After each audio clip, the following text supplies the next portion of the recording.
જય જીનેન્દ્ર બધાને. ચેતનભાઈ આપણી સાથે જોઈન થઈ ગયા છે કોન્ફરન્સમાં. ચેતનભાઈ આપ શરૂ કરી શકો.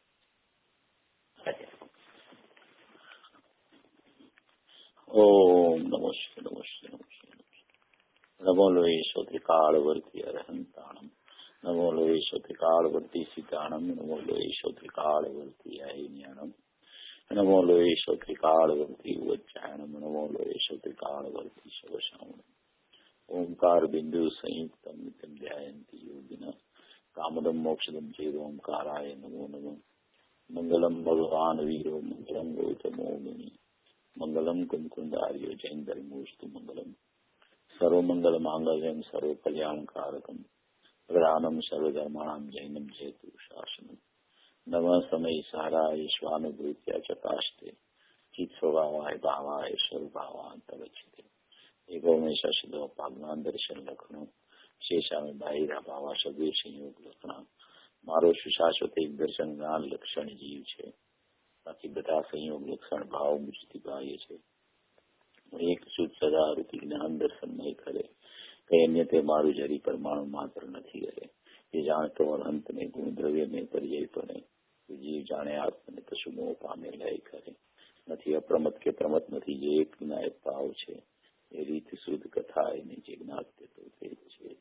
જેમ નેત્ર તેમજ જ્ઞાન નથી કારક નથી વેદ કરે જાણે જ કરવું દે નિજરાબંધ તેમજ મોક્ષ ધ્રુવચલ ને અનુપમ ગતિ પામેલી સર્વે સિદ્ધ ને વંદી કહું શુદ્ધ કેવડી કથિત આ સમય પ્રાપ્ત હો તું સ્થાપ નિજને મોક્ષ પંથે જ્યાં અનુભવ દેહને તેમાં જ નિત્ય વિહાર કર નહીં વિહર પર દ્રવ્યો વિશે.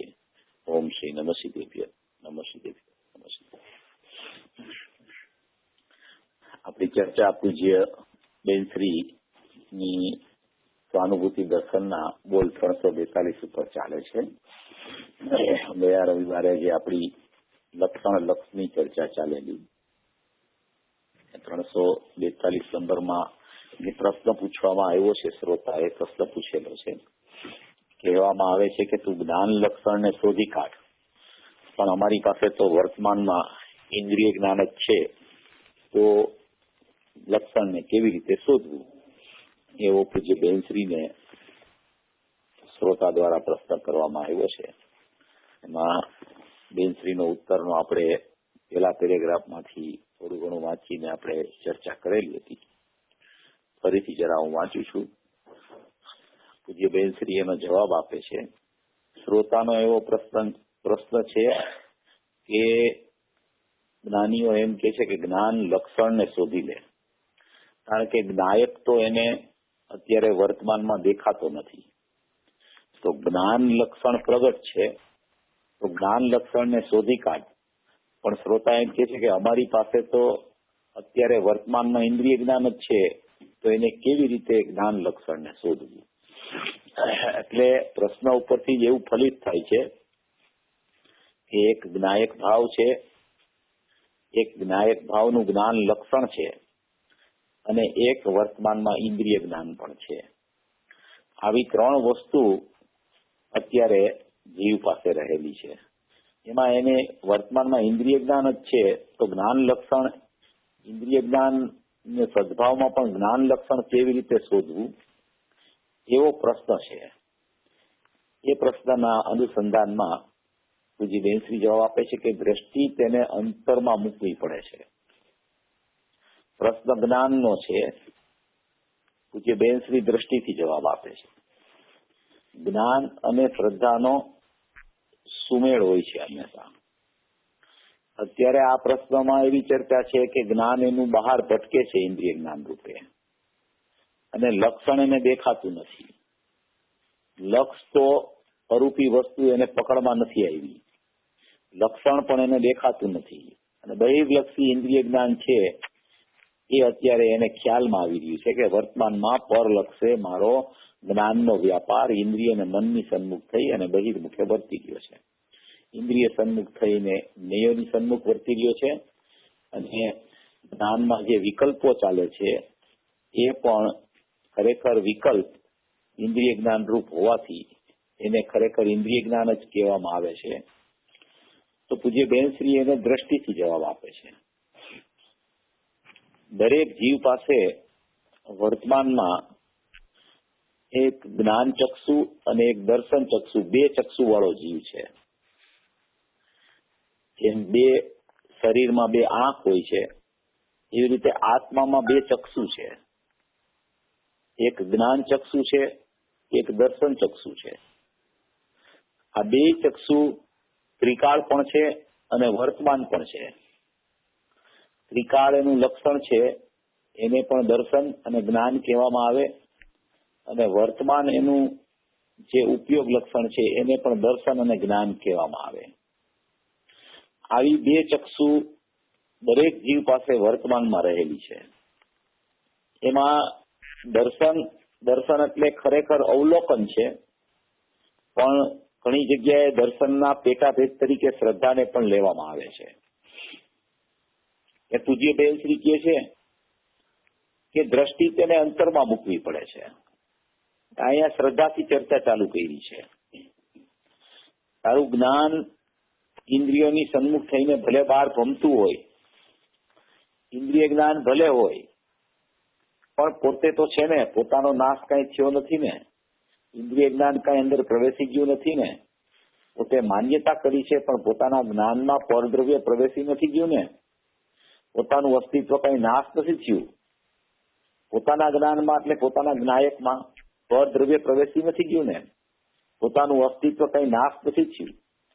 માટે તારી પરિણતિને અંદર વાળીને તું પોતે કોણ છો તે શોધી કાઢ. વચ્ચે મન અને ઇન્દ્રિય આવે છે, તેને ગૌણ કરીને અને તારા જ્ઞાનને મુખ્ય કરીને તું જ્ઞાન લક્ષણથી આખા જ્ઞાયકને ઓળખી લે.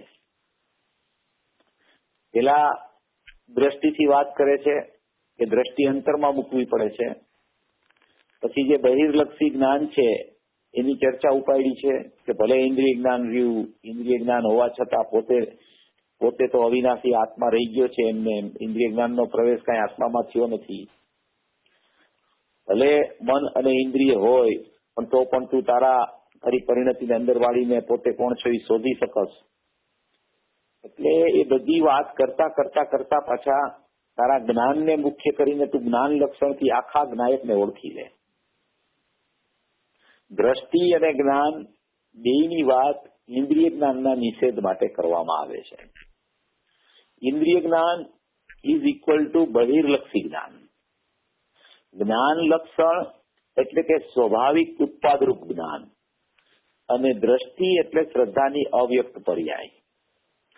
આવી રીતે આખું અંતર્મુખી વલણ કેમ થાય, બહિર્મુખી વલણ જીવનું કેમ છૂટી જાય, એ ખરેખર જ્ઞાન લક્ષણથી જ સંશોધન ત્રિકાળી દ્રવ્યનું થઈ શકે છે. જ્ઞાન લક્ષણ જયારે ખ્યાલમાં આવે છે ત્યારે જ ખરેખર દ્રષ્ટિનો વિષય એટલે કે દ્રષ્ટિનું કામ ચાલુ થાય છે. ત્યાર પેલા દ્રષ્ટિનું કઈ કામ નથી. કોઈ જીવ સીધો દ્રષ્ટિમાં દ્રષ્ટિનો વિષય પકડી લે છે કે હું તો માત્ર દ્રષ્ટા છું, હું તો માત્ર શ્રદ્ધેય છું, હું તો માત્ર અપરિણામી વસ્તુ છું, હું તો જ્ઞાયક ભાવ છું, ભૂતાર સ્વભાવ છું, એમ કરીને દ્રષ્ટિને સીધી અંતરમાં મૂકી દે છે. તો ઇન્દ્રિય જ્ઞાન એમાં કઈ બાધક નથી થતું. સીધી દ્રષ્ટિ દ્રવ્યને પકડી શકે છે. સીધી દ્રષ્ટિ અંદરથી પ્રગટ થઈને હું જ્ઞાયક છું એમ પરિણમી શકે છે. ઇન્દ્રિય જ્ઞાનની બહિર્મુખતા પૂર્વ પર્યાયમાં હોય અને દ્રષ્ટિ સીધી દ્રવ્ય ઉપર ઉત્તર પર્યાયમાં ચાલી જાય તો ઇન્દ્રિય જ્ઞાનનો ઉત્પાદ જ નથી થતો. એ સમયે સીધું સમ્યક જ્ઞાન ઉત્પાદ પામી જાય છે. એવી રીતે દ્રષ્ટિને અંતર મુકતા પણ ઇન્દ્રિય જ્ઞાનનો ઉત્પાદ ન થતા સીધો સમ્યક જ્ઞાનનો ઉત્પાદ થઈ અને દ્રષ્ટિ અને જ્ઞાન સમ્યક પ્રકારે જ્ઞાયકની સન્મુખ પરિણમી શકે છે. અહીંયા જે વાત ચર્ચામાં લીધી છે એ જ્ઞાન લક્ષણથી લીધી છે. તો કે જ્ઞાન લક્ષણ પણ એવી એક ચીજ છે કે એ લક્ષણથી આખો જ્ઞાયક ઓળખી શકાય છે. કારણ કે જ્ઞાન જીવનું અસાધારણ લક્ષણ છે. એ અસાધારણ લક્ષણ જે જીવનું છે એવું લક્ષણ કોઈ ગુણનું નથી. એટલે જ્ઞાન લક્ષણથી જ્ઞાયક ઓળખી શકાય છે. ઇન્દ્રિય જ્ઞાન તો સર્વથા પૃથક છે, એ બહિર્લક્ષી જ્ઞાન છે, એ કોઈનો સંગ લઈને બહિર્સંગ લઈને ઉત્પન્ન થતું જ્ઞાન હોવાને કારણે એ જ્ઞાનની આગળ ઇન્દ્રિય જ્ઞાન ઇન્દ્રિય લગાવી દીધી છે, કારણ કે ઇન્દ્રિયના સંગપૂર્વક વર્તતું હોય છે. જ્ઞાનીઓ એને જ્ઞાન કહેતા નથી. ઇન્દ્રિય જ્ઞાન છે, વિકલ્પાત્મક હોય છે, બહિર્લક્ષી હોય છે, નિયમથી જ્ઞેયને પ્રસિદ્ધ કરતું હોય છે, કદી જ્ઞાયકને પ્રસિદ્ધ કરવા માટે સમર્થ નથી હોતું. એવા ઇન્દ્રિય જ્ઞાન માટે અમિત ગતિ આચાર્ય થઈ ગયા કે એને યોગસાર લખ્યું છે. યોગીન્દ્રદેવનું યોગસાર અને અમિત ગતિ આચાર્યનું યોગસાર. એમાં અમિત ગતિ આચાર્યનું એક યોગસાર છે. એમાં અમિત ગતિ આચાર્યએ એક વાત લખેલી છે કે ભિન્ન ભિન્ન જ્ઞાનો વડે ઉપલબ્ધ હોવાને કારણે ભિન્ન ભિન્ન જ્ઞાનો વડે, એટલે કે અતિન્દ્રિય જ્ઞાન અને ઇન્દ્રિય જ્ઞાન એવા બે ભિન્ન ભિન્ન જ્ઞાન, એવા ભિન્ન ભિન્ન જ્ઞાનો વડે ઉપલબ્ધ હોવાને કારણે સ્વસંવેદન જ્ઞાન વડે આત્મા જણાય છે અને ઇન્દ્રિય જ્ઞાન વડે શરીર જણાય છે. આવું ભેદદાન જે કરશે તે ધર્મને પામી જશે. પેલા એ ભાગલા પાડી દઈએ કે ઇન્દ્રિય જ્ઞાનમાં ખરેખર ક્યાંય મારું લક્ષણ વ્યાપતું નથી, મારું લક્ષણ મારા જ્ઞાયકને છોડતું નથી, માટે લક્ષણ કદી ઇન્દ્રિય રૂપ થતું નથી. ભ્રમણા એને જરૂર થાય છે. જ્ઞાનમાં પાંચે ઇન્દ્રિય એનો પ્રતિભાસીન થતા એને એમ થાય છે કે મારું જ્ઞાન ઇન્દ્રિય સન્મુખ થઈને જાણવા માટે પ્રવેશી રહ્યું છે, પણ ઇન્દ્રિયના સહારાથી તો ખરેખર જ્ઞાન પરને પણ વાસ્તવિકપણે જાણી નથી શકતું. જ્ઞાન પોતાના સ્વભાવથી જ સ્વપર પ્રકાશક હોવાથી એ લક્ષણ જ એવું છે કે એમાં જ્ઞાયકને જાણતા એ લક્ષણ લક્ષભૂત અભેદ થતા એમાં ખરેખર સમ્યક પ્રકારનું સ્વપર પ્રકાશક જ્ઞાનનો ઉત્પાદ થતા પરનું પણ વાસ્તવિક જાણવું જો કરવું હોય તો અતિન્દ્રિય જ્ઞાનમાં જ થઈ શકે છે. માટે પૂજ્ય બેનશ્રી કહે છે કે તું તારા જ્ઞાનને મુખ્ય કરીને તું જ્ઞાન લક્ષણથી આખા જ્ઞાયકને ઓળખી લે. તું ઇન્દ્રિયને સાથે રાખે છે. જો અહીંયા ઇન્દ્રિય જ્ઞાન શબ્દ નથી વાપરો, પણ તું ઇન્દ્રિયને સાથે રાખે છે એટલે કે જ્ઞાન લક્ષણ છે, એક જ્ઞાયક ભાવ છે, એ ધ્રુવ ચૈતન્ય પરમાત્મા છે, અખંડ પરમાત્મા છે, અપરિણામી તત્વ છે. પ્રત્યેક સમયે એમાંથી પ્રસિદ્ધ થતું જ્ઞાન લક્ષણ છે અને પ્રત્યેક સમયે જ્યાં સુધી એને સ્વસંવેદન જ્ઞાનની ઉત્પત્તિ થતી નથી ત્યાં સુધી કોઈને કોઈ ઇન્દ્રિયનો કે મનના સંગે જ્ઞાન વહેતા કરે છે. તો પૂજ્ય બેનશ્રી કહે છે કે તું જ્ઞાન લક્ષણથી આખા જ્ઞાયકને ઓળખી લે, પણ જ્યાં સુધી નથી ઓળખતો ત્યાં સુધી ઇન્દ્રિયને સાથે રાખે છે. એટલે ઇન્દ્રિયથી જણાયું, આનાથી જણાયું એમ તને થાય છે, એમ તને થાય છે. ખરેખર એવું થયું નથી, એવું તને ભાસ થાય છે, એવી તને ભ્રમણા થાય છે કે ઇન્દ્રિયથી મને જાણવું થાય છે, ઇન્દ્રિય દ્વારા મને જાણવું થાય છે, ઇન્દ્રિયનું જ્ઞાન લક્ષ કરીને જાણવા જાય તો મને જાણવું થાય છે. જાણવું પોતાનો સ્વભાવ છે, જાણવું એ લક્ષણ છે પોતાનું. એ લક્ષણ લક્ષની પ્રસિદ્ધિ પૂર્વક જ ખરેખર જાણવાનું કાર્ય કરી શકે છે. ઇન્દ્રિયની સન્મુખતા પૂર્વક કોઈ જ્ઞાન ખરેખર કોઈને જાણી શકતું નથી. એટલે કહેવાનું તાત્પર્ય એ છે કે લક્ષણ કદી લક્ષને છોડતું જ નથી.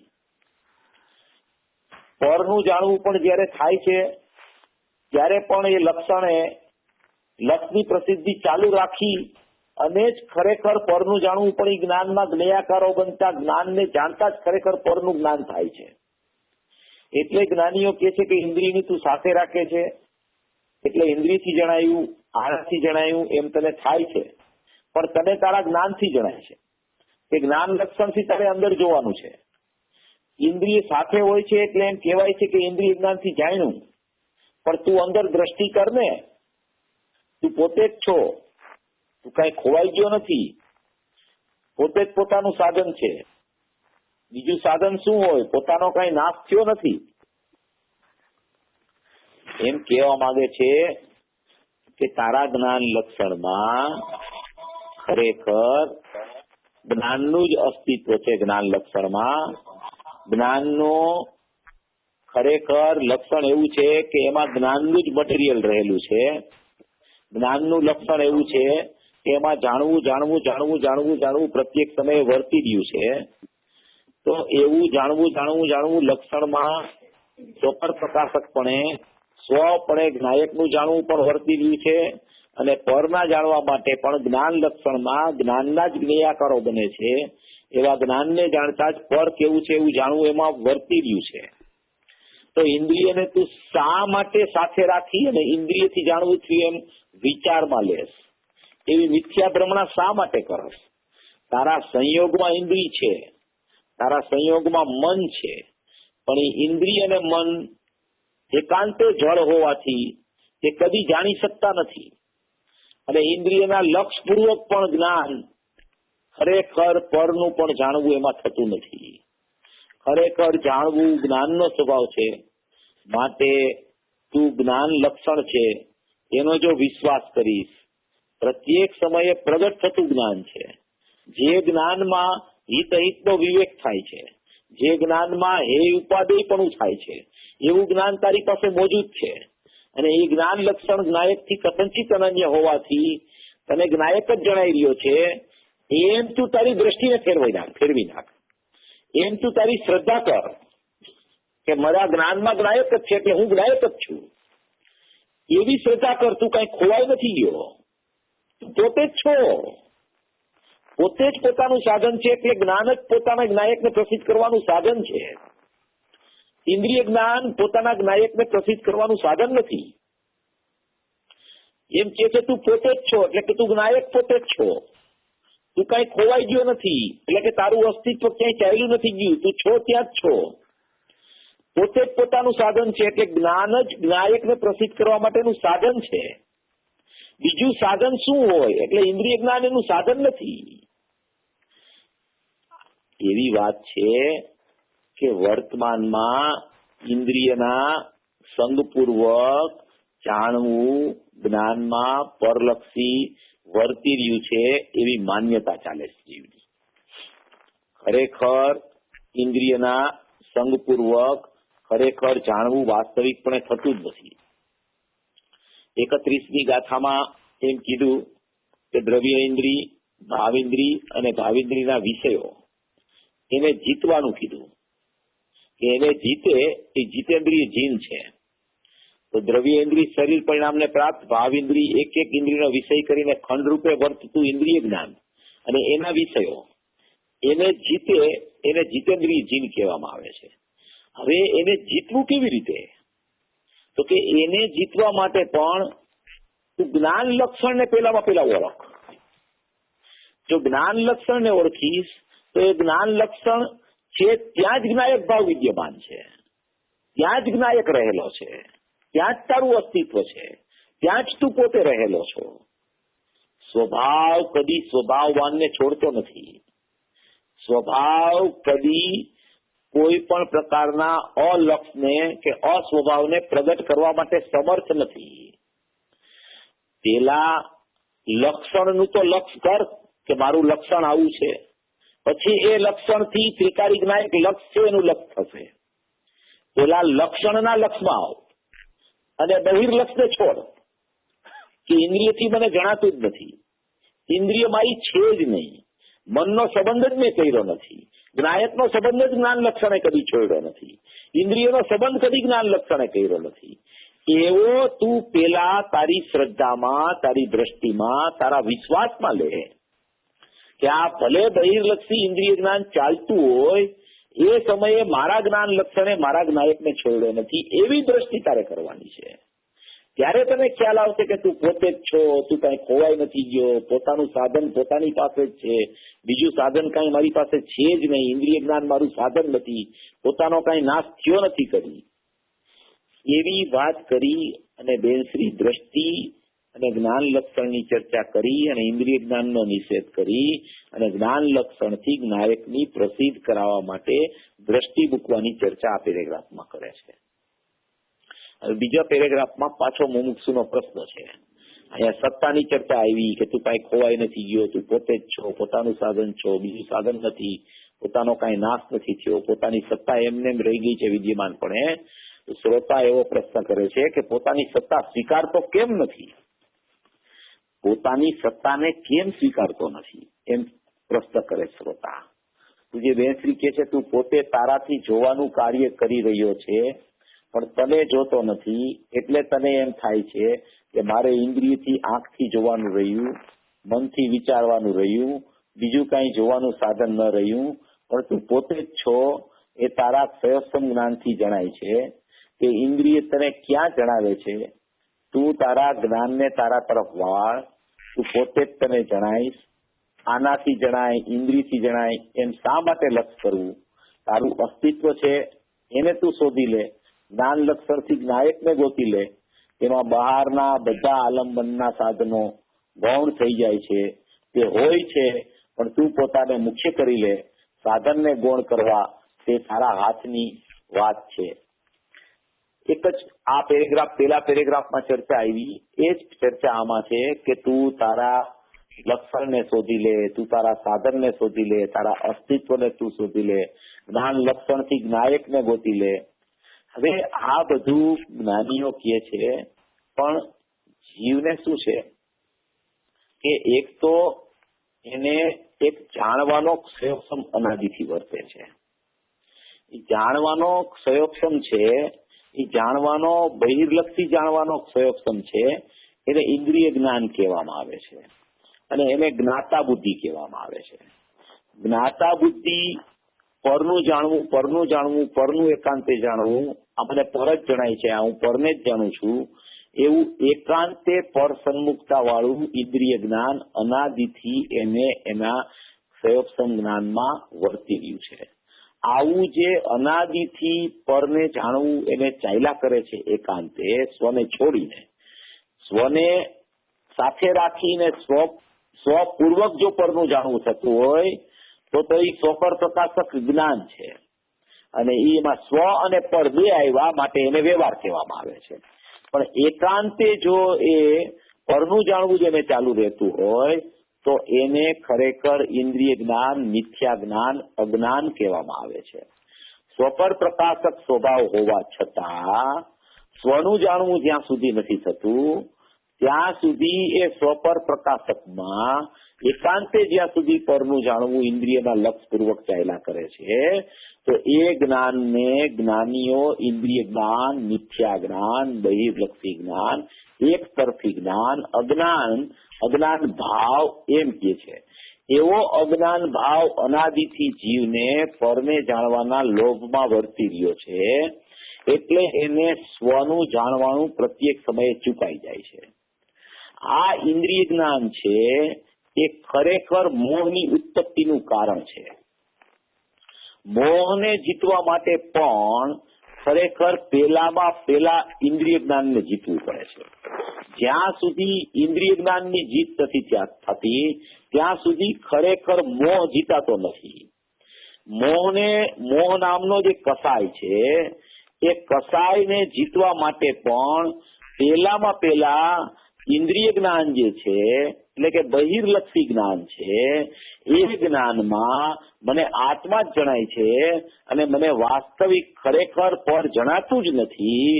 એવો જયારે જાણનારની વિશ્વાસ એને આવશે, એવો જયારે જાણનાર તરફ એનો ભાવ વળશે, એવો જયારે પરસન્મુખતા છોડીને હું સ્વ જ છું અને મને સ્વ જ જણાય છે, મારું લક્ષણ સ્વને જ પ્રસિદ્ધ કરે છે, મારા આત્માનું જ્ઞાન છે એ મારા આત્માને જ જાણી રહ્યું છે.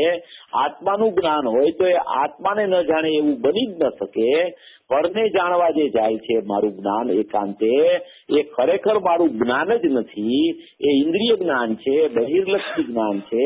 હું ખરેખર પરને જાણતો જ નથી, ખરેખર મારા જ્ઞાનમાં મને સ્વ જણાય છે.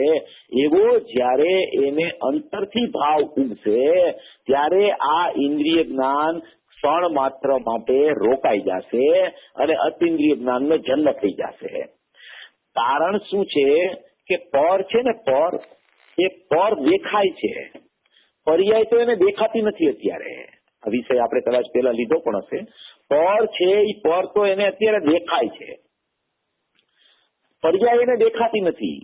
એટલે પર્યાયનો નિષેધ જે કરે છે કે પર્યાય મને જણાતી નથી, પર્યાયથી ચક્ષુ બંધ કરી દે, પર્યાયને જાણવાનું બંધ કરી દે, પર્યાયને જોવાનું બંધ કરી દે, એ જે નિષેધાત્મક વલણ જે છે એમાં ખરેખર તો પોતે પરસન્મુખતા વાળું જ્ઞાન એનું વર્તી રહ્યું છે.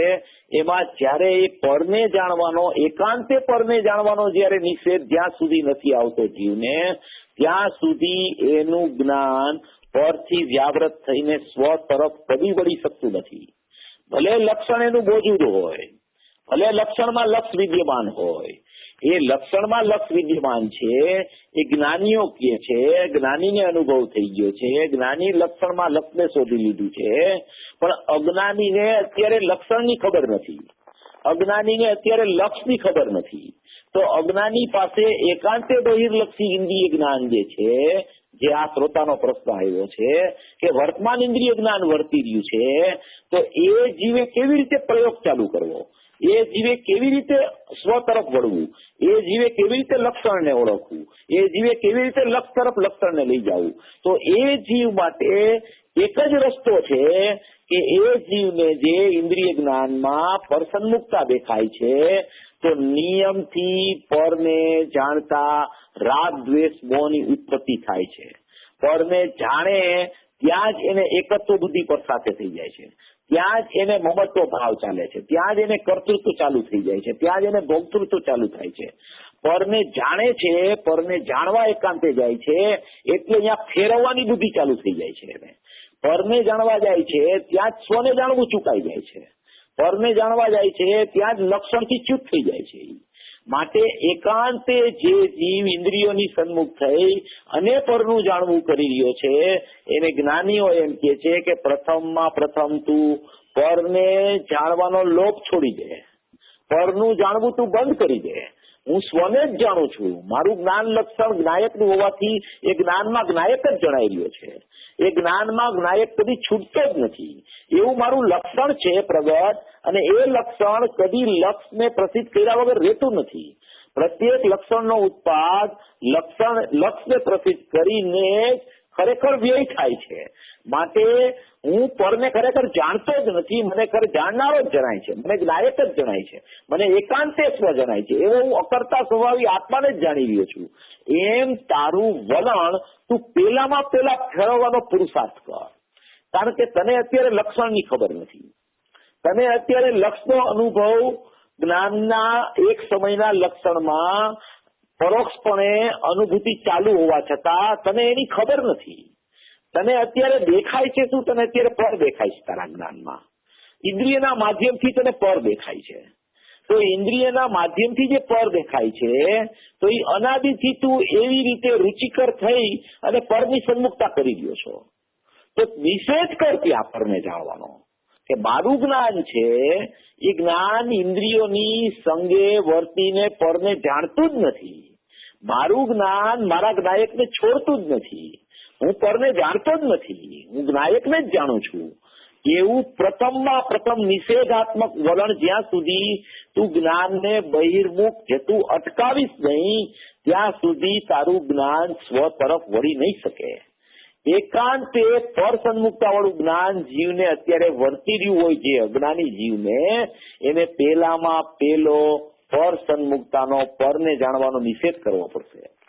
પૂજ્ય ગુરુદેવ શ્રી વારંવાર કહે છે તારા ઉપયોગને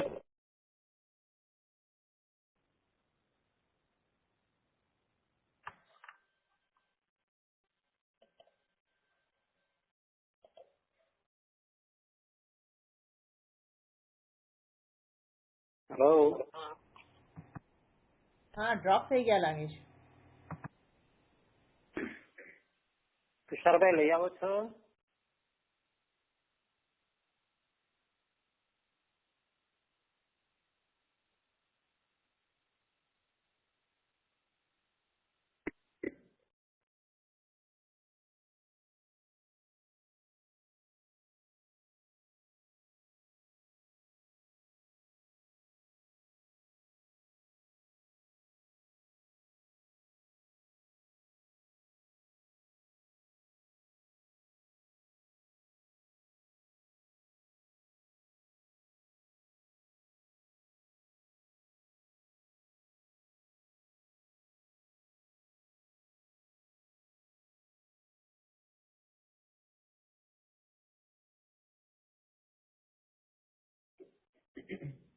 તુષાર અંકલ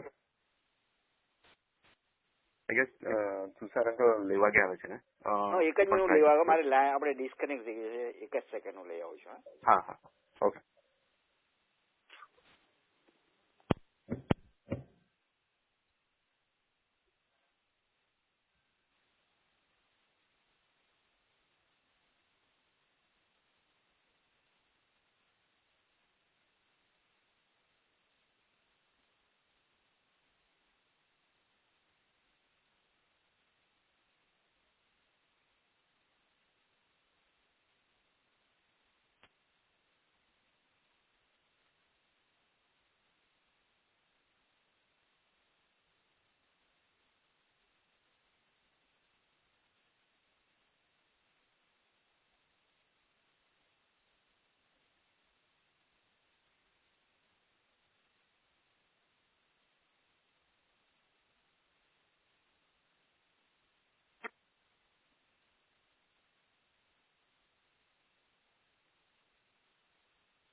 પણ કોઈ છે જ નહીં.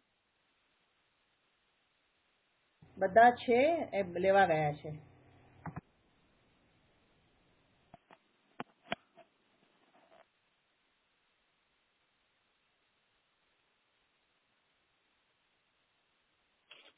બધાને હેલો હેલો હા જી સંભળાય છે ને બધાને? હા સંભળાય છે. ચેતનભાઈ નો નથી અવાજ આવતો. ચેતનભાઈ આવી ગયા છે. હલો હલો હલો સંભળાય છે? અવાજ સંભળાય છે ને? બરાબર. એટલે ચર્ચા એમ ચાલે છે કે અહીંયા જે શ્રોતાનો પ્રશ્ન આવ્યો છે ને કે વર્તમાનમાં ઇન્દ્રિય જ્ઞાન જ છે, તો અમારે જ્ઞાન લક્ષણને કેવી રીતે શોધવું એની આપણી ચર્ચા ચાલે છે કે ભાઈ તું પેલામાં પેલા તારા જ્ઞાનમાં જે ઇન્દ્રિય દ્વારા પર પદાર્થોનું જાણવું ચાલે છે એનો તને લક્ષણની ખબર નથી, તને લક્ષની ખબર નથી, તને એ ખ્યાલમાં નથી આવ્યું. જ્ઞાનીઓ આચાર્ય ભગવાન જ્ઞાનીઓ એની ગાથામાં બધું લખે છે કે લક્ષણ મોજૂદ છે, એ લક્ષણથી તું લક્ષને પકડી લે, તને લક્ષણનો ખ્યાલ આવી જશે, તું લક્ષણ જ તારું જણાઈ રહ્યું છે, તારું જ્ઞાન જ તને જણાય છે, એ જ્ઞાનમાં જ્ઞાયક છે. એ બધું કહેવામાં આવતું હોવા છતાં અજ્ઞાનીને જ્ઞાન પકડાતું નથી. અત્યારે અજ્ઞાનીને જ્ઞાન લક્ષણ જ પકડાતું નથી તો જ્ઞાયક તો કેવી રીતે પકડાય? માટે ખરેખર વર્તમાનમાં જે ચાલતું જ્ઞાન છે, જે ચાલતું જ્ઞાન ઇન્દ્રિયના સંગે વર્તી રહ્યું છે, ઇન્દ્રિયના સંગથી પરને જાણવા વર્તી રહ્યું છે, પરની સન્મુખતા વર્તી રહી છે, એનો પેલામાં પેલા તું નિષેધ કર. નિષેધ જયારે તું કરીશ કે હું પરને જાણતો જ નથી, પર મારું છે જ નહીં, પર મને જણાતું જ નથી, મને ભેદરૂપ જણાય છે તો જ્ઞાન જણાય છે, અને અભેદરૂપ જણાય છે તો જ્ઞાયક જણાય છે. પર મને ખરેખર ખ્યાલમાં જ નથી આવતું, કારણ કે પરમાં જ્ઞાન પણ નથી અને પરમાં સુખ પણ નથી. એવું કળશ ટીકાકારે પેલા કળશમાં લખ્યું છે કે પરને જાણતા જ્ઞાન પણ નહીં થાય અને પરને જાણતા સુખ પણ નહીં થાય. તો એ જે વાત છે એ જ્યાં સુધી ઇન્દ્રિય જ્ઞાન દ્વારા પરને જાણવું તારું ચાલુ રહેશે, એકાંતે પર પ્રકાશક જ્ઞાનમાં પરનું જાણવું જો તું કરતો રહીશ તો સ્વને ચૂકીને જે જ્ઞાન પરસન્મુખ થાય છે એને ખરેખર જ્ઞાન જ કહેવામાં નથી આવતું. એ તો ઇન્દ્રિય જ્ઞાન છે, બહિર્લક્ષી જ્ઞાન છે, પરલક્ષી જ્ઞાન છે, વિભાવ જ્ઞાન છે, વિદ્યા જ્ઞાન છે. તો પેલામાં પેલો તારો પુરુષાર્થ ત્યાંથી ચાલુ થવો જોઈએ. તારે જ્ઞાન લક્ષણને પણ ઓળખવું હોય, જ્ઞાયકને પણ ઓળખવો હોય, તો પેલામાં પેલા તું જે પરને જાણવું તારું જ્ઞાનમાં ચાલે છે, ઇન્દ્રિય જ્ઞાન જે વર્તી રહ્યું છે, એવા ઇન્દ્રિય જ્ઞાનમાં પરનું જાણવું થઈ રહ્યું છે એનો પેલા નિષેધ કર કે મને પર જણાતું જ નથી, કારણ કે પર મારામાં છે નહીં, પર સાથે મારે સંબંધ નથી, એક દ્રવ્ય બીજા દ્રવ્ય સાથે સંબંધ રાખતું નથી, પર સાથે મારે કઈ લેવા દેવા નથી, પરથી મને મારું જ્ઞાન નથી થતું, પરને જાણું તો પરનું જ્ઞાન મને મારા જ્ઞાનમાં થાય એવું પણ નથી, પરથી મારામાં સુખ નથી આવતું. તો પરને જાણવાનું પેલામાં પેલા બંધ કર. પર માટે તું પેલા આંધળો થઈ જા કે મારી પાસે વસ્તુ છે તો એક લક્ષણ છે અને વસ્તુ છે તો એક લક્ષ છે. એક લક્ષણ રૂપ વસ્તુ છે, એક લક્ષ રૂપ વસ્તુ છે. એવા લક્ષણના જ પેલા તું વિષયમાં આવી જા. પેલામાં પેલા તું એકાંતે પરને જાણવાનું તારું ચાલુ છે એ વિષય ફેરવી નાખ. વિષયને જો તું જીતી લઈશ તો કસાય જીતાશે. ઇન્દ્રિય જ્ઞાનથી પરનો વિષય તું બનાવી રહ્યો છો માટે કસાયની ઉત્પત્તિ થાય છે, મોહરાગ દ્વેષની ઉત્પત્તિ થાય છે. પરને જાણતા જ ખરેખર કસાયોની ઉત્પત્તિ છે. પરને જાણતા જ ખરેખર વિષયપૂર્વક કસાયો ઉત્પન્ન થાય છે. મોહરાગ દ્વેષની ઉત્પત્તિનું મૂળિયું ઉત્પન્ન થવાનું કારણ જો તને મળી જાય, જો તું એને શોધી લે તો મોહરાગ દ્વેષને દૂર નહીં કરવા પડે. એનું કારણ તું શોધી લઈશ કે ઇન્દ્રિય જ્ઞાન જે છે એ પરને વિષય બનાવે છે. પરને વિષય બનાવતા પોતાની પર્યાયમાં મોહરાગ દ્વેષની ઉત્પત્તિ થાય છે કે પરને જાણતા જ આ પર સારું, આ સારું કે આ ખરાબ, આ બરાબર કે આ બરાબર નહીં, એવી જે બુદ્ધિ વર્તી રહી છે એવી બુદ્ધિને કારણે મોહરાગ દ્વેષની ઉત્પત્તિ થાય છે. કોઈ જગ્યાએ મમત્વ થાય છે, કોઈ જગ્યાએ રાગ થાય છે, કોઈ જગ્યાએ દ્વેષ થાય છે કે આ સારું નથી તો એનો દ્વેષ થઈ જાય છે, આ સારું છે તો એના પ્રત્યે રાગ થાય છે, આ મારું છે તો એના પ્રત્યે મમતા થાય છે. તો એ કેવી રીતે મમતા મોહરાગ દ્વેષ ઉત્પન્ન થાય છે કે પરને જાણતા થાય છે. તો પરને કોણ જાણે છે? તો કે પરને ઇન્દ્રિય જ્ઞાન જાણે છે. તો કે ઇન્દ્રિય જ્ઞાન પરને જાણે છે તો ઇન્દ્રિય જ્ઞાન પરનો વિષય કરે છે. તો એ ઇન્દ્રિય જ્ઞાનથી પરને વિષય બનાવવાનું પેલા બંધ કર. જો ઇન્દ્રિય જ્ઞાનથી પરને વિષય બનાવવાનું તું બંધ કરીશ તો મોહ રાગ દ્વેષની ઉત્પત્તિ જ બંધ થઈ જશે. ઇન્દ્રિય જ્ઞાનથી પરને વિષય બનાવવાનું જ્યાં બંધ થશે ત્યાં જ એ જ્ઞાનનો વ્યાપાર, એ લક્ષણ રૂપ જ્ઞાન એ જ્ઞાયકની સન્મુખ વળી જશે. એકાંતે જે પરલક્ષી જ્ઞાન હતું એ એકાંતે સ્વલક્ષી થઈને સ્વપર પ્રકાશક નિશ્ચયથી પ્રગટ થઈ જશે. ત્યારે તને વાસ્તવિક સ્વપર કોણ છે એ ખ્યાલ આવશે. અત્યારે વર્તમાનમાં તું એકાંતે જ્ઞાનનો વ્યાપાર બહિર્લક્ષી જે તારો ચાલે છે, પરને જાણવા પ્રત્યે તને ઉત્સાહ આવી ગયો છે કે મને તો આટલું જ્ઞાન થઈ ગયું, મને તો આટલું જાણવું થઈ ગયું, એવી જે તારી ઇન્દ્રિયની સન્મુખ થઈને જ્ઞાનની પર્યાય જે પરલક્ષપૂર્વક ચાલી રહી છે તો પેલામાં પેલા તું પરને જાણવાનો નિષેધ કર. હું પરને જાણતો જ નથી, હું મારા જ્ઞાયક સ્વભાવને જ જાણી રહ્યો છું. પરને જાણતો જ નથી એમાં જ્ઞાન સ્વભાવનો નિષેધ નથી, એમાં ઇન્દ્રિય જ્ઞાનનો નિષેધ છે. ઇન્દ્રિય જ્ઞાન તો તારું છે નહીં, જ્ઞાન લક્ષણ તારું છે. ઇન્દ્રિય જ્ઞાનનો નિષેધ કરતા જ્ઞાન સ્વભાવનો નિષેધ નથી થતો, જ્ઞાયકનો નિષેધ નથી થતો.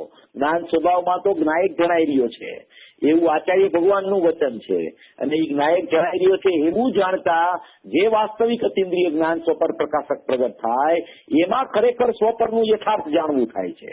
માટે તું પરને જાણવાનો ઇન્દ્રિય જ્ઞાનનો નિષેધ કરીશ તો તારો નિષેધ નથી, કારણ કે તું ઇન્દ્રિય જ્ઞાન વાળો નથી, તું તો જ્ઞાન વાળો છો અને જ્ઞાનનો નિષેધ નથી. આમાં પરલક્ષી એકાંતે વર્તતું જ્ઞાન છે કે જેને આચાર્યો અને જ્ઞાનીઓ ઇન્દ્રિય જ્ઞાન કીધું છે એવા ઇન્દ્રિય જ્ઞાનનો નિષેધ કરવામાં આવે છે. એવા ઇન્દ્રિય જ્ઞાનનો નિષેધ થશે ત્યારે અતિન્દ્રિય જ્ઞાનની ઉત્પત્તિ થવાનો સ્વકાર પામશે. માટે જ્યાં સુધી એકાંતે ઇન્દ્રિયની સન્મુખ દ્વારા પરનું જાણવું ચાલુ રહ્યું છે ત્યાં સુધી મોહ રાગ દ્વેષની ઉત્પત્તિ થયા જ કરશે. માટે તું પ્રથમમાં પ્રથમ જ્ઞાન લક્ષણને ઓળખવાની વાત પણ ક્યારે ચાલુ થઈ શકે છે કે જ્યારે જીવ પરસન્મુખતાનો વ્યાપારમાંથી એના જ્ઞાનને ખેંચવે, હટાવે કે હું આને જાણતો જ નથી, હું તો આત્માને જાણું છું, હું તો જ્ઞાયકને જાણું છું, મારું જ્ઞાન તો જ્ઞાયકને જાણવામાંથી કોઈ દિવસ ચ્યુત જ થયું નથી. એમ જ્યારે એને વાસ્તવિકપણે પરના નિષેધ પૂર્વક સ્વનો મહિમા આવશે ત્યારે એને વાસ્તવિક લક્ષણનો ખ્યાલ આવવા મળશે. નહીતર ઇન્દ્રિય જ્ઞાનનો તો વેપાર જ ઈ છે, ઇન્દ્રિય જ્ઞાનનું કામ જ ઈ છે કે એ નિયમથી પરને પ્રસિદ્ધ કરી અને પોતાની પર્યાયમાં મોહ રાગ દ્વેષની ઉત્પત્તિ કરે છે. ઇન્દ્રિય જ્ઞાન છે એ નવા બંધનું કારણ છે અને જૂના કર્મનું કારણ બને છે.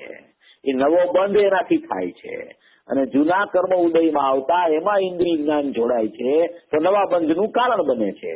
માટે ઇન્દ્રિય જ્ઞાનનો નિષેધ અત્યંત આવશ્યક છે. જ્યાં સુધી ઇન્દ્રિય જ્ઞાનનો નિષેધ જીવને નહીં આવે ત્યાં સુધી જ્ઞાન લક્ષણ દ્વારા જ્ઞાયક જ જણાય છે એવો ખરેખર ભાવ એને પ્રગટ નહીં થઈ શકે. વિધિમાં જ્ઞાન લક્ષણથી જ્ઞાયક જણાય છે એવી વિધિમાં આવવા માટે પણ પ્રથમમાં પ્રથમ એને નિષેધ પૂર્વક વિધિમાં આવી શકાશે. જ્યાં સુધી નિષેધ પૂર્વક વિધિમાં નહીં આવે, નિષેધ એને નહીં બેસે, નિષેધ છે ને એમાં પાત્રતા ઉત્પન્ન થાય છે અને વિધિમાં છે ને અનુભૂતિ થાય છે. એટલે પાત્રતા જયારે ઉત્પન્ન થશે, જયારે જ્ઞાન લક્ષણમાં આવવા માટેની પાત્રતા જાગૃત કરવી હોય ત્યારે પેલામાં પેલા બહિર્લક્ષી એકાંતે વર્તતું ઇન્દ્રિય જ્ઞાન છે એનો નિષેધ જ્યાં સુધી નહીં આવે ત્યાં સુધી જ્ઞાન લક્ષણ ઓળખી નહીં શકાય. અને દરેક જ્ઞાનીઓ આ વાત કરતા આવ્યા છે. આચાર્ય ભગવાનથી માંડી અને ગુરુદેવ સુધી બેનશ્રીએ પણ આ વાત કરી છે કે પેલામાં પેલા તું ઇન્દ્રિય જ્ઞાનથી જાણવું ચાલુ છે એનું બંધ કરી દે જાણવાનું. અને હું જ્ઞાનથી જ મારા જ્ઞાયકને જાણી રહ્યો છું. મારું જ્ઞાન ઇન્દ્રિયની સન્મુખ જે જ્ઞાન થાય છે એ ખરેખર મારું જ્ઞાન જ નથી.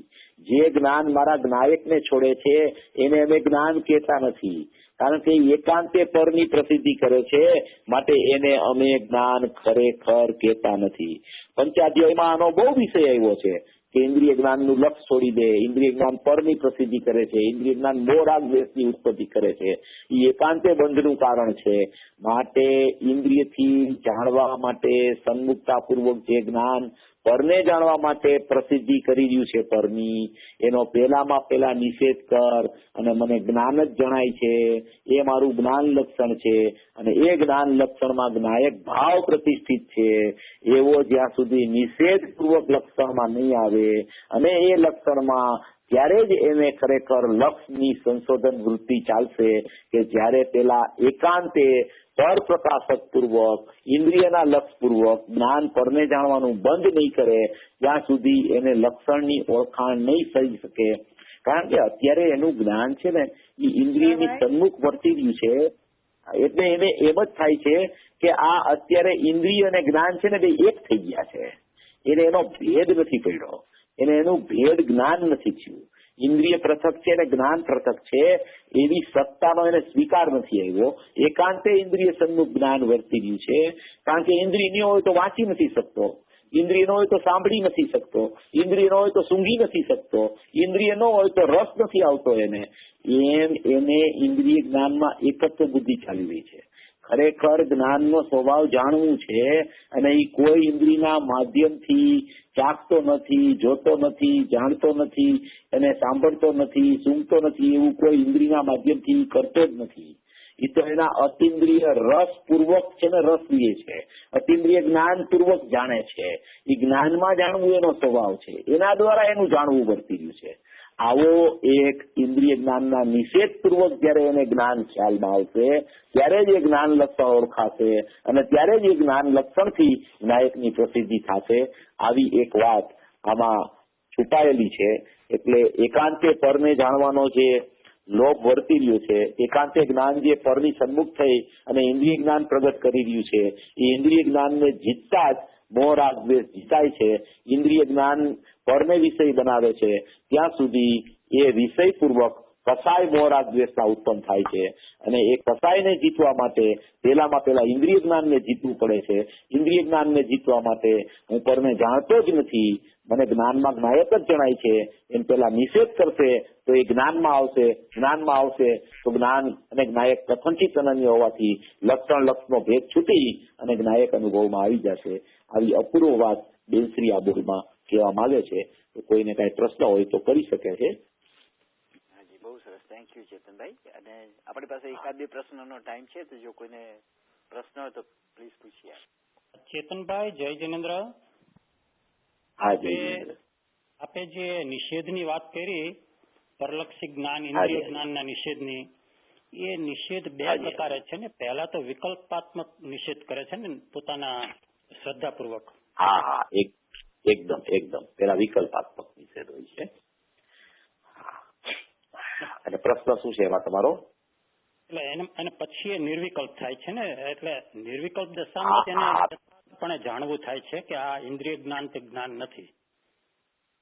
હા, નિર્વિકલ્પ દશા પેલા એને એક વિચારધારા ચાલે છે જ્ઞાનમાં કે આ અત્યારે મારે ઇન્દ્રિય દ્વારા પરનું જાણવું થાય છે, એમાં મને સુખ તો થતું નથી, એમાં મારે સુખની ઉત્પત્તિ તો થતી નથી, અતિન્દ્રિય જ્ઞાન તો ઉત્પન્ન થતું નથી, કઈ સ્વાદ તો આવતો નથી. તો હવે એને જ્ઞાન લક્ષણથી જ્ઞાયકને ઓળખે તો એનો સ્વાદ આવે એમ છે, એવું એને જ્ઞાનીઓ દ્વારા ખબર પડી છે.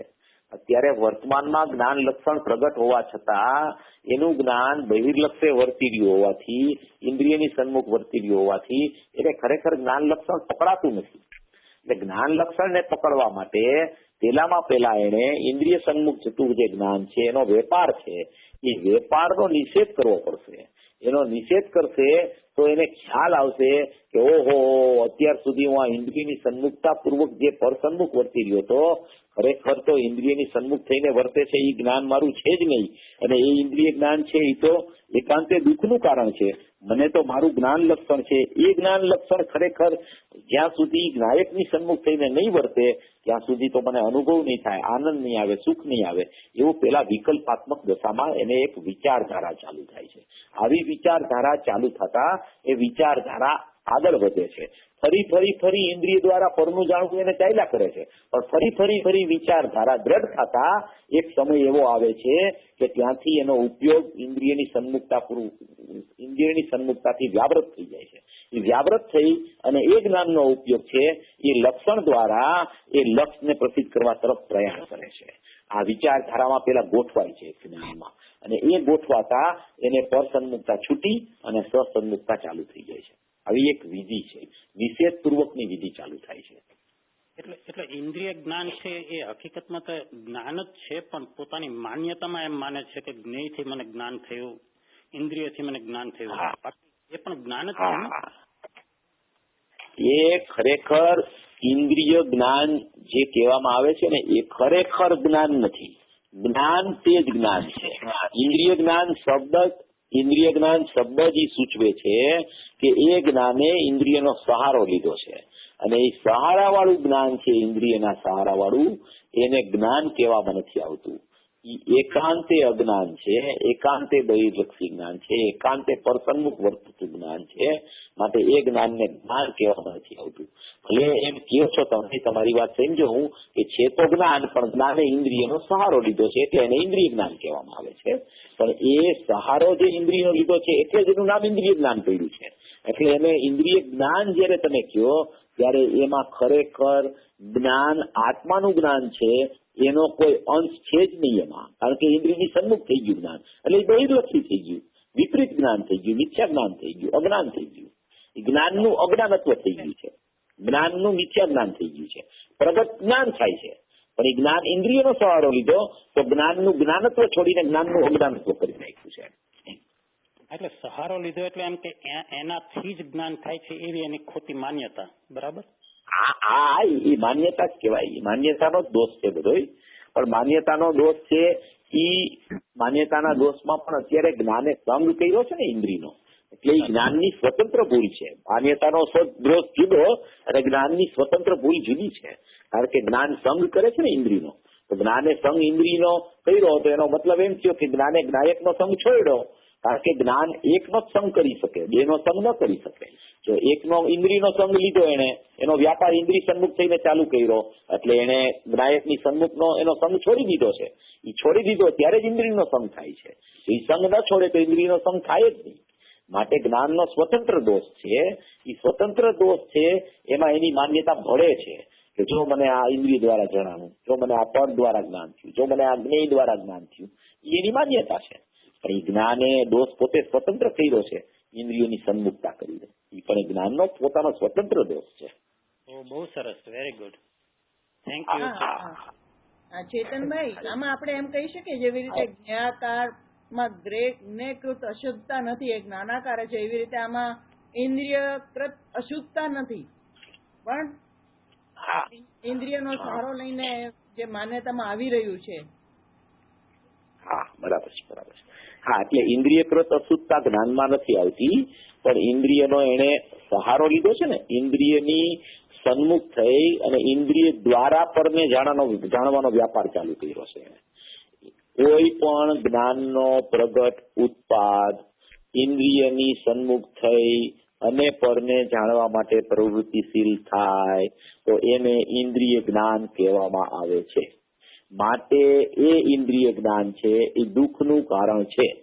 એ દુઃખનું કારણ મટાડવા માટે જ્ઞાનનું સંશોધન જીવે કરવું પડે કે અંદર જ્ઞાયકમાંથી પ્રગટ જ્ઞાન થાય છે અને આ ઇન્દ્રિયનો સહારો લઈને પરને જાણવા કેમ વર્તી રહ્યું છે તો એ વિચાર કરતા કરતા એને ખ્યાલ આવે કે આ ઇન્દ્રિયની સન્મુખ મારું જ્ઞાન થઈ અને પરને જાણવા જાય છે તો મારું જ્ઞાન ઇન્દ્રિયની સન્મુખ થતું રોકવા માટે હું જ્ઞાનમાં પરને જાણતો જ નથી, મને જ્ઞાનમાં જ્ઞાયક જણાય છે. હું તો જ્ઞાયક ભાવ છું, મારું લક્ષણ તો લક્ષને પ્રસિદ્ધ કરે છે.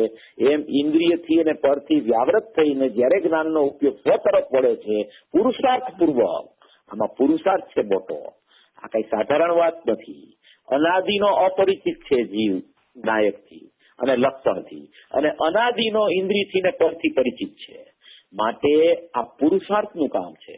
સમયે સમયે ભેદદાન થાય છે કે આ મને જણાય છે શું, મને શરીર જણાય છે, મને ઇન્દ્રિય જણાય છે, મને પર જણાય છે કે મને જ્ઞાન જણાય છે, એ જે જ્ઞાનમાં મને જ્ઞાયક જણાય છે. આ ભેદદાનનો પ્રકાર છે. મને આ જણાતું નથી, મને આ જણાય છે, મને આ જણાતું નથી, મને આ જણાય છે, મને પર જણાતું નથી, મને જ્ઞાન જણાય છે, મને ઇન્દ્રિય જણાતું નથી, મને જ્ઞાન જણાય છે. એવું ભેદ જ્ઞાન એને ચાલે તો એ જ્ઞાનમાં આવી જાય છે. અને જ્ઞાનમાં આવતા જ જ્ઞાયક ને જ્ઞાન કથનચિત અનન્ય હોવાથી એને જ્ઞાયક સન્મુખતા થઈ જાય છે. જ્યાં સુધી ઇન્દ્રિયની સન્મુખતા પૂર્વક પરનું જાણવું કર્યા કરે છે ત્યાં સુધી એ ખરેખર લક્ષણમાં નથી આવતો. લક્ષણમાં આવવા માટે એને નિષેધ કરવો પડશે. નિષેધ કરશે તો લક્ષણમાં આવશે, લક્ષણમાં આવશે તો લક્ષ ત્યાં જ છે. તો લક્ષભૂત જ્ઞાયકનો અનુભવ એને સરળતાથી થઈ શકશે. ચેતનભાઈ, હાજી, જ્ઞાનીને ઇન્દ્રિય જ્ઞાન પરત લક્ષ ન હોય પણ ઇન્દ્રિય થ્રુ જ્ઞાન તો થતું હોય ને, ભલે એમનું લક્ષ ન હોય. હા, એકદમ બરાબર છે. હવે આપણે જે અત્યાર સુધી ચર્ચા થયેલી એ અજ્ઞાની જ્ઞાની કેમ થાય એની ચર્ચા હતી. હા, બરાબર. કે અજ્ઞાની આ અનાદિ મિથ્યા દ્રષ્ટિ જીવ અજ્ઞાની કે જેને વર્તમાનમાં ઇન્દ્રિય જ્ઞાન જ વર્તી રહ્યું છે એને અતિન્દ્રિય જ્ઞાનનો જન્મ કેવી રીતે થાય એની ચર્ચા થયેલી. હવે એ અતિન્દ્રિય જ્ઞાનના જન્મ પૂર્વ જે જ્ઞાની થાય એવા જ્ઞાનીને તો જ્ઞાનમાં જ્ઞાયકનું જાણવું થતા અતિન્દ્રિય જ્ઞાન પ્રગટ થાય. હવે એ અતિન્દ્રિય જ્ઞાન છે ને એ અતિન્દ્રિય જ્ઞાન પોતે સ્વપર પ્રકાશક છે અને એ અતિન્દ્રિય જ્ઞાન સ્વપર પ્રકાશક છે. એ અતિન્દ્રિય જ્ઞાનમાં સ્વપર પ્રકાશકમાં સ્વ એટલે જ્ઞાયક અને પર એટલે કે જે કાંઈ બહિર્લક્ષી એનો ઉપયોગ વિકલ્પાત્મક દશામાં ચાલતો હોય એનું પણ એને ઇન્દ્રિય જ્ઞાન જે ચાલતું હોય એનું પણ એના અતિન્દ્રિય જ્ઞાનમાં જ્ઞાન વર્તે છે. કે અત્યારે મારા જ્ઞાનનો ઉપયોગનો જે ભાગ છે એમાં વિકલ્પાત્મક દશા વર્તી રહી છે તો એને પણ ઇન્દ્રિય જ્ઞાન કહી શકાય. ખરેખર તો રાગથી જ એની બધી સ્થિતિ નક્કી થાય છે પણ એટલો બહિર્લક્ષી જ્ઞાનનો વ્યાપાર પણ હોય છે માટે એમ કહેવાય કે એટલું ઇન્દ્રિય જ્ઞાન જ્ઞાનીને ચાલુ છે. એટલે ઇન્દ્રિય જ્ઞાન ઇઝ ઇક્વલ ટુ વિકલ્પ ચાલે છે અને નિર્વિકલ્પ દશામાં પરિણતિ ચાલે છે. એવું જ્ઞાનીને પણ એ રીતે પરિણતિને ઉપયોગ એવા બે ભાગ પડે છે. એવી રીતે બહુ સરસ. ચેતનભાઈ, તમે જે કહ્યું કે પ્રયોજન પરને એકાંતે જાણવાનો લોભ એટલે કે આપણે જે ક્ષયોક્ષમ જ્ઞાન વધારતા જઈએ વધારવાનો લોભ એ પણ અજ્ઞાનીને પ્રયોજનભૂત વસ્તુ તો જાણવી જ રહી ને, નવ તત્વ વગેરે તત્વ નિર્ણય કરવા માટે. ના, તત્વ નિર્ણય કરવા માટે તો નવ તત્વ ને એ બધું જરૂરી છે. તત્વ નિર્ણય વગર તો આ કાંઈ ખબર જ નથી પડતી. પેલામાં પેલો તત્વ નિર્ણય તો એને 7 તત્વ 9 પદાર્થ 9 તત્વનો નિર્ણય તો એને એના વિકલ્પાત્મક જ્ઞાનમાં પણ અવશ્ય હોવો જોઈએ. એવો અવશ્ય નિર્ણય ન હોય તો આ ઇન્દ્રિય જ્ઞાન શું છે ને એ પણ એને ખબર નથી પડતી. એટલે પેલો નિર્ણય તો એને એવી વાત છે કે આગમ અપેક્ષાએ બધું જ્ઞાનમાં નિર્ણયાત્મક ભૂમિકા આવવી જોઈએ. અધ્યાત્મ અપેક્ષાએ જયારે એને આગમ અપેક્ષાથી બધી નિર્ણયાત્મક ભૂમિકા આવે પછી આ વિધિ નિષેધના વિકલ્પોની ચર્ચા છે. પેલા કાંઈ ખબર જ ન હોય અને નિષેધના રસ્તે ચડી જાય અને એમ કે ભાઈ મને આત્મા જ જણાય છે બીજું કાંઈ જણાતું જ નથી તો એને બીજી કાંઈ ખબર જ ન હોય તો અનુભવ ન થાય. એને બધું જ્ઞાન તો યથાર્થ હોવું જોઈએ, જ્ઞાનમાં નિર્ણય હોવો જોઈએ, જ્ઞાનની યથાર્થતા હોવી જોઈએ, જ્ઞાનની સમજણ હોવી જોઈએ, એવા જીવની ચર્ચા ચાલે છે. પેલા તો એ હોવું જોઈએ, પ્રથમ ભૂમિકામાં તો બધું હોવું જોઈએ. 13મી ગાથામાં આ વિષય લીધો છે કે નહીં નિક્ષેપ પ્રમાણથી પેલા વસ્તુને નક્કી કરવી જોઈએ. એ નક્કી ન કરે ત્યાં સુધી કઈ કામ ન થાય. એ તો પેલી વાત છે ભાઈ. બહુ સરસ.